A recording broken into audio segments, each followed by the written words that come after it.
ጥዕና ሃበለይ ከመይ ጸንሑ ክብራት ተመልከትና ካብ DW ኢንተርናሽናል ነዝዕለት ዝበልናዮም ዜናታት እንሆም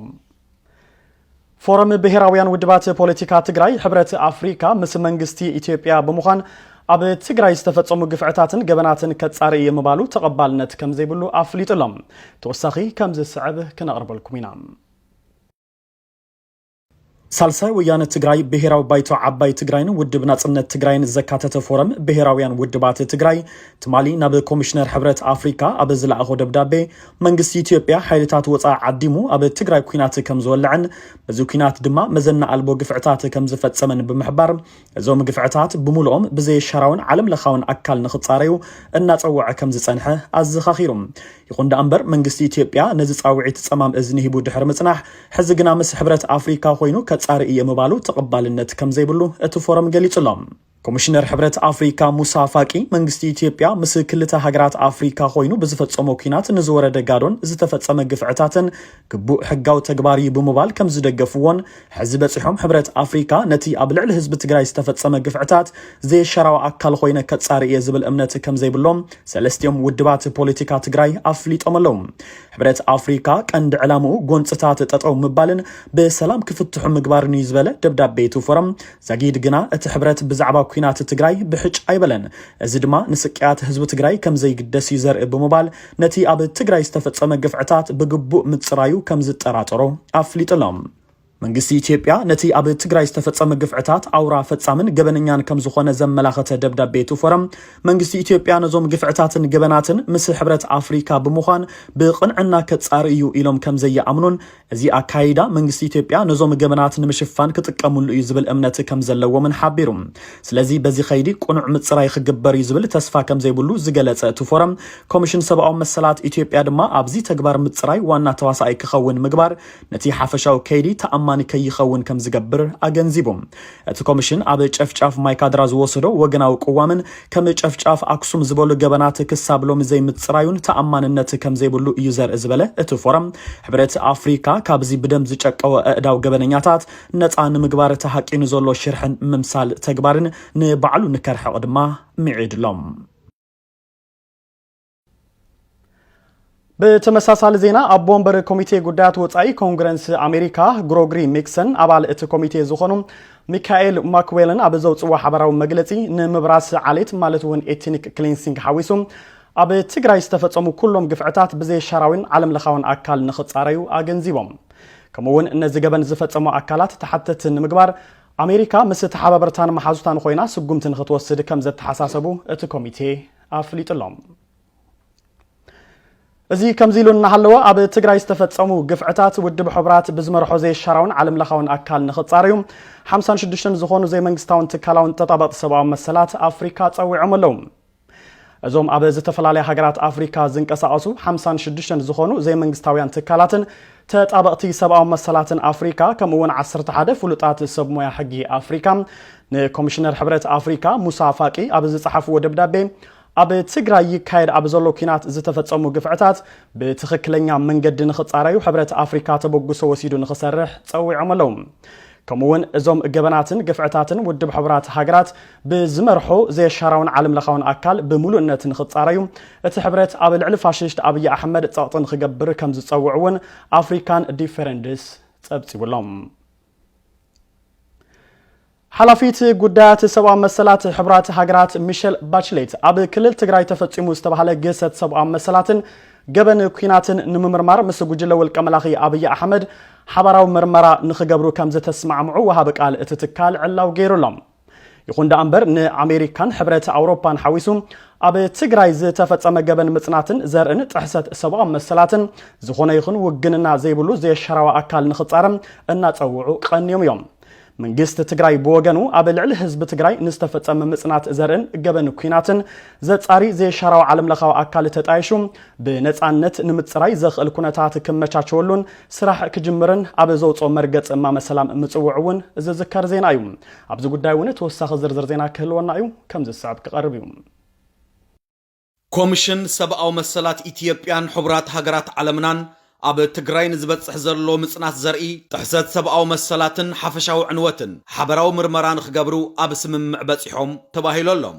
ሓላፊት ጉዳያት ሰብኣዊ መሰላት ሕብራት ሃገራት ሚሸል ባችለት ነቲ ኣብ ትግራይ ዝተፈጸመ ማዕለያ ዘይብሉ ገበን ኩናትን ምጽናት ዘርእን ንምምርማር ምስ ጉጅለ ፋሽስት ውልቀ መላኽ አብይ አሕመድ ኮይኖም ሓበራዊ ምርመራ ንኽገብሩ ተስማሚዕን ከም ዘለዋ ኣቐባሊ ቃል ትካል ትማለው ዘውፅኦ መግለጺ ሓቢሩ እዩ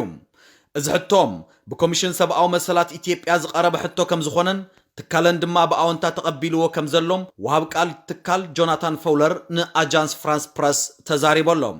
ይኹን እምበር እቲ ውልቀ መላኺ አብይ አሕመድ ከም ድላዩ ዝዝውሮ ኮሚሽን ሰብኣዊ መሰላት ኢትዮጵያ ይኹን እቶም ነት ትካል ዝመርሑ ዋና ኮሚሽነር ኮሚሽን ሰብኣዊ መሰላት ኢትዮጵያ ዶክተር ዳንኤል በቀለም ኣብ ሰብኣዊ ቅልውላው ትግራይ ዘለዎም መርገጺ ካብ ሰናይ ጊሓቱ ዝነጸረ ምዃኑ ዝፍለጥ እዩ እቲ ንዓለም ሙሉእ ጉድ ዘበለ ከቢድ ሰብኣዊ ቅልውላው ትግራይ ዶክተር ዳንኤል እንትገልጽዎ ግን ከምቲ ዝሓሰብናዮ ከቢድ ኣይኮነን ብምባልዮም ዘቃልልዎም እንታዮም ሓሲቦም ነይሮም ዋላ እኳ ብንጹር ዝፍለጥ ነገር እንተዘይሃለዎም በትግራይ ክልል በተከሰተው ሁኔታ ይደርሳል ተብሎ ተፈርቶ ከነበረው ጉዳት መጠን አንጻር ያን ያህል የተፈራውን መጠን ያህል አለመሆኑ ያ አንድ ትንሽ ተስፋ የሚሰጥ ነገር ነው ምክንያቱም ወደዚህ ግጭት ውስጥ በተገባበት ወቅት ተነግሮና ተፈርቶ የነበረው በጣም ከፍተኛ የሰብአዊ ቀውስና ከፍተኛ የሲቪል ሰዎች እልቂት ሊያስከትል ይችላል ተብሎ ተሰክቶ ስለነበረ ከዛ አንፃር የደረሰው ጉዳት በተጠበቀውና በተፈራው መጠን አለመሆኑ ትንሽ ያበረታታል ኣብ ትግራይ ብፍላይ ድማ ኣብ ማይካድራ ኣብ ልዕሊ ንጹሃት ተጋሩ ዝተፈጸመ ገበን ምጽናት ዘርኢ ዝተፈላለያ ማዕኸናት ሚድያ ዓለምና ነቶም ግዳያት ተዘራሪበንን ዝተፈላለየ ምርመራታት ተካይደንን ፍጹም ክድገም ዘይግብኦ ኣብ ልዕሊ ንጹሃት ተጋሩ ዝተፈጸመ መስካሕካሐይ ግፍዒ ብምባል ጸብጺበንኦ እየን The Aragawe family fled the Ethiopian region of Tigray as it was under siege by federal forces. Their 2-year-old daughter Hawa was severely burnt in the chaos. And what happened to your daughter? ጉዳይ ዝኾነ ምልሻ መጽምና ተዓዲ እኽድናን ከፍትናን ወሲደንወን በቀደን ገጽ ነበር ሓዊ ኣብ በራድ ነበር ሓዊ ክታድም ተቆልዓ እዚኣ እውን ተኽስም ሰጋጠመን ሓዊ ወዲቓ ዘቆልዓ ጓልና እያ ተኽሲ ሃዲማ ኣብ ሓዊ ዝነበረ ፈሲሱ ነዲዳ ነዚ ኣብ ማይካድራ ኣብ ልዕሊ ንጹሃት ተጋሩ ዝተፈጸመ ገበን ምጽናት ዘርኢ ዶክተር ዳንኤል በቀለ ዝመርሕዎ ኮሚሽን ሰብኣዊ መሰላት ኢትዮጵያን ኣብ ውሽጡ ዘለው ሰብ ሞያን ግን ኣብ ልዕሊ ተወለድ ተምሓራ ዝተፈጸመ ከም ዝኾነ ንምእማን ካብተን ባዕሎም ዝዝውርዎን ማዕኸናት ሚድያ ጀሚሩ ክሳብ ዓለም ለኻዊ ማዕኸናት ሚድያ ብምጥቃም ነዚ ገበን ምጽናት ዘርኢ ንምዕባጥ ዘይፈንቀልዎ እምኒ አይነበረን እነዚህ ሳምሪ የሚባሉት ቡድን በብዛት ጩቤ ገጀራ ዱላ የመሳሰሉትን ነው ግን እያንዳንዱ ቡድን ከአንድ በላይ እስከ 3 ድረስ በሚሆኑ ጦር መሳሪያ በያዙ የሚሊሻ እና የፖሊስ አባላት ታጅበው እየዞሩ ይሄንን ድርጊት ሲፈጽሙ እንደነበረ ተገንዝበናል ዋነኛነት ሲፈጽሙ ሲያቀናብሩ ሲያደራጁ የነበሩት ሳምሪ የሚባለው ኢንፎርማል ወይም ደግሞ መደበኛ ያልሆነ የወጣቶች ቡድን ነው ማለት ነው ነገር ግን የጥቃት በሚፈጸምበት ጊዜ ሳምሪ ብቻውን አልነበረም የትግራይ ሚሊሻዎች እንደዚሁም የትግራይ ፖሊሶች ባንድም በሌላ መልኩ ጥቃቱን እርዳታ በማድረግ በመሳተፍ እንደዚሁ ጉዳቱ የበለጠ የከፋ እንዲሆን ያደረጉበት እንደነበር ለመረዳት ችለናል Tell us a little bit more about your conclusions So basically what happened is that on the 9th of November the local informal Tigrayan group called the Samri in collaboration or aided by the local police and the militia which is actually part of the government security apparatus took horrible actions starting from 3 p.m. on the 9th of November all through the night and into the morning of 10th of November where they went house to house in areas which the Amharas and the Welkite ethnic group ቤት ጽሕፈት ሰብኣዊ መሰላት ሕቡራት ሃገራት ዓለምና ዝሓለፈ ሰሙን ኣብ ዘውፅኦ መግለጺም ሰራዊት ፋሽስት ውልቀ መላኺ አብይ አሕመድን ባዕዳዊ ወራሪ ሰራዊት ኢሳያስን كم أون حيلتات تمكحتم حران ملشاتاتومن بحفشا أب تجراي أب زكايد زلو خينات زواس وزلو أكلات أب تجراي كبيت تحسات على ملغاو حقتات كم أون جبنات كيناتن جبنات أنصار سب أو نتنفت سيمون كونو كم زخلو حبريتات كم زلو جالسيوم نتستفت أما جسد سب أو مسلات ممر ماردما أبك أربع أوان سرحو كم زجمر علاو غير نيروم يخون امبر حزي مس كوميشن سب أو مسلات إثيوبيا بحبار كوينة كمرمرية موالوجن نبزوحات زغرمن مس سرائخا خوين كادو نبرت كات اللش زبلن كوينولهم أمريكام حبرت أوروبان زتفلاليو تتابعت سب أو مسلات علمنان زي قبل على حزب تجراي زفت أمزرلو جبن مصناس زرقيم كاب زخوني وخن وجننا ناس أب زخونم زي شراو أكل كتصاريو كم زقبا الناس أو عذر كابون تخون منجس تجراي بوجنوم عسر تخلت تلكاتي تكل تشحن عسر سلسنا بزوجو أمة مسلام قبل على حزب تجراي نستفت أمو جبنات مصناس زرقن جبنات كوينات نزت أري زي شراوي علم لخوا أكل تتعيشوم بنات النت نمس رايزخ إلى اللكونات كم معراريلون صراحة كجمرن مسوعو زذكاريوم عم العلهز تقرأين دك تقرأين استفدت خمو زرقن اي مدفع ناي كوينات بيبنات زرطاري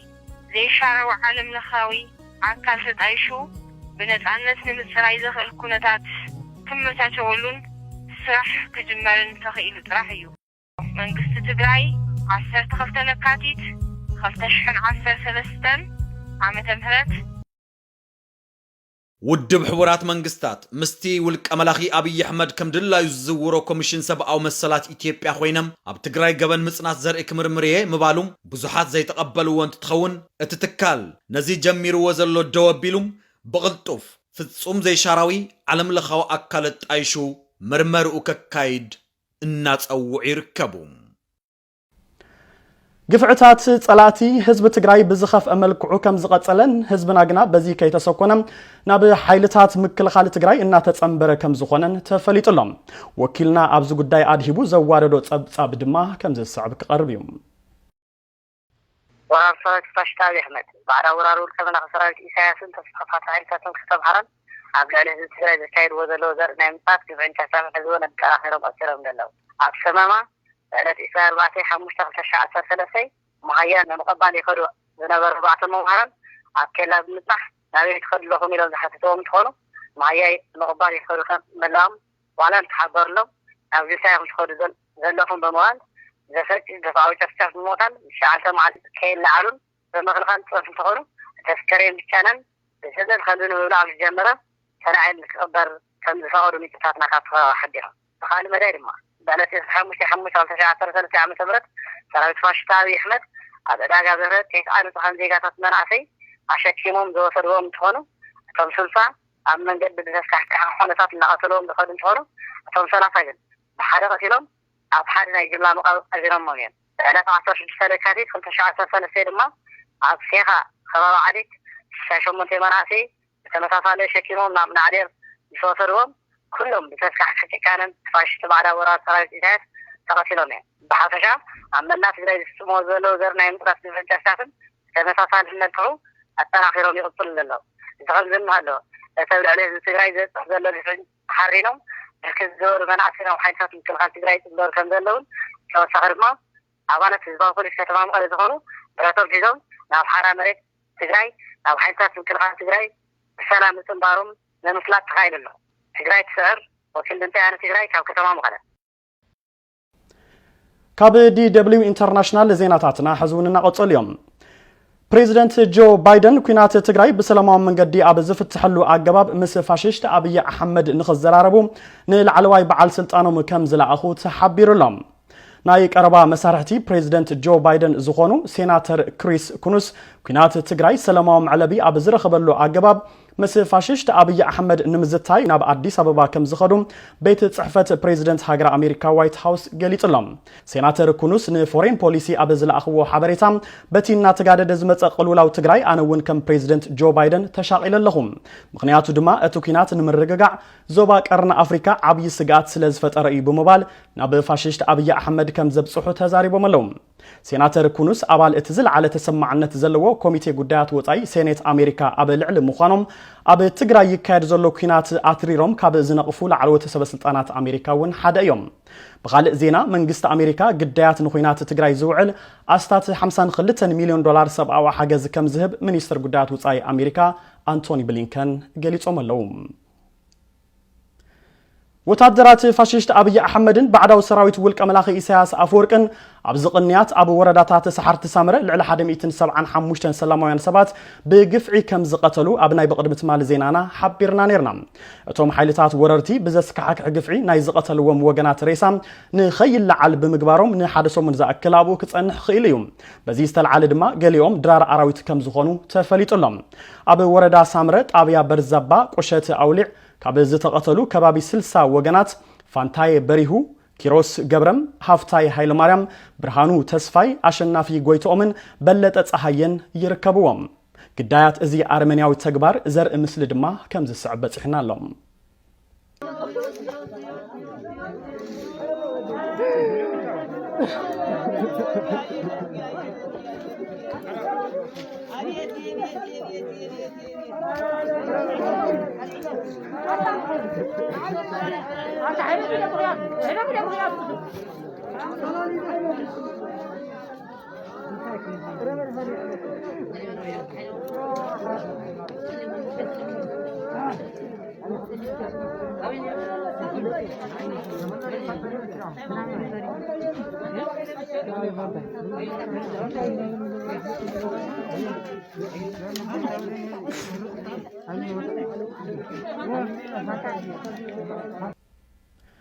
وتعدرات أبي أحمدن بعد سراويت إساس أفوركن أبي تجري مزن ألبو قفعتات كم زفتمهم ZDF زتبخال مع كن زينا جرمن حبير لهم ZDF كينات إثيوبيا قبر الشبرة أبي تجري بزبل زوادو مسلاو تبصاب كم زسعب داسيسنا يلنا Tigray, das ist jene wundervolle, atemberaubende Tigray, زستممن ونخا ززمتن أقمامت أمريت زلوام قوبتات زبزحان حافتام تاريخ زتعدلتن يام أبزي أمبار وتعدرات إثيوبيا مس سراويت إرترا بمخان أنتار حيلتات تجراي يواقو زلو وتعدرات إثيوبيان إرتران بزوح قفعتات فتس إموميوم تباهيلو منات خسسو يوم نعبنت أبتاك الدستي كتما سعبت هايمانوت أرثوذكس زخونت أخصم سراويت إرترا أبتي زحالف ورحي حدار كبير جفجاف كم زكايدم أمنستي إنترناشنال قليتو نيروم مبزحتيوم قدات تجفجاف أبوشت إزي بيت كريستيانيوم تقابيروم اتوم أبزيز تقابرو قدات أبز تفلاليو كبابتات كتما أخصم زتقاتلون تخون قليوم دما أب قزاوتهم أبتقاز بيت كريستيانن قودناتات إذا كتمان زترشن يوم حنت سبيتي بيت سبن زتقاتلو لسفرها أرئينا نعين كالق دما نتيز نبرا كونتات كم السعب قليز أنا لالوام ولاديي بعال جزاين حاوين كفتي النابلعون هلو يوم بوتهدرات إرترات قتيلهم أنا قد مزخفو أقاد أمي مخصاتو يا وليدم حزي بحزن توحيد ألغوم بعال جزاي سلازموت دما مسلسته هزانات دقي بيني تريفة إلى نانا Mein Vater, mein Bruder, mein Mann wurden von eritreischen Soldaten getötet, als sie das Vieh fütterten. Wenige Tage vorher kam mein Baby zur Welt und ich bin am Boden zerstört, weil mein Mann tot ist und ich nun alleine mit 3 Kindern zurückbleibe. أبزح كبابتات تجري واحد مقبي ماين مدحانيتنا اللوم ببزح شحز قصر هزب دمام كاب مربتو تمزابيلو فقدو فحيلو يركب قليهم أب كتماشرم أب حما كنتات اللوم حنتي يدم سمع النات قتلنا إنا وديك قتلهم مؤيوم إذي آسبيت ودئع كاب عدنا تنقلنا أبزلنا جزانا سئنا كنت أمئنا إلنا اتهم نزراربهم زنبرنا سبات قطعو من تنهر دمات عزيبنا إنا اتيز تفتس أما قفعتات جبنات كيناتن جبن أنصار سبعونتن كم زخون أين التراترن مباركة خبركم تملكتنا كاب DW International نزعلت زبلنا زيناتاتون أبزي زازمنا لنا سلامك تتالكم أمسجنا أبناء صباح زيناتاتنا كساب الراخب سسنا يتمنينا كنفليكم تقرأي تسعر سلام